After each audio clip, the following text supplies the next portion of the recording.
Thank you. আজকে আরো খুবই ইম্পর্টেন্ট একটা বিষয় অ্যাপ্রুভ হয়েছে, সেটা হচ্ছে ন্যাশনাল পে স্কেল।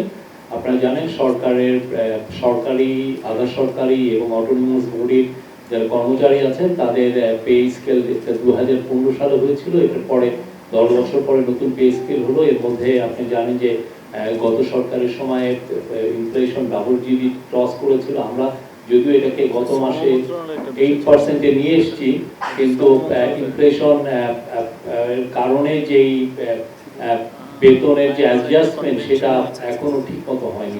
সেই জন্য গভর্নমেন্ট মনে করেছে যে একটা পে স্কেল হওয়া উচিত, এবং এই পে স্কেলটা নেতৃত্ব করবেন ডক্টর জাকির আহমেদ খান। উনি ফর্মার ফিনান্স সেক্রেটারি ছিলেন, আর এদের 6 মাস এনাদের কর্ম সময়।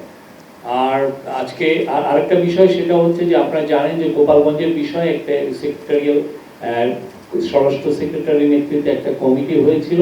এখন যেটা হচ্ছে যে একটা কমিশন হচ্ছে, এই কমিশনকে ইনকোয়ারি কমিশন, এটা বিচার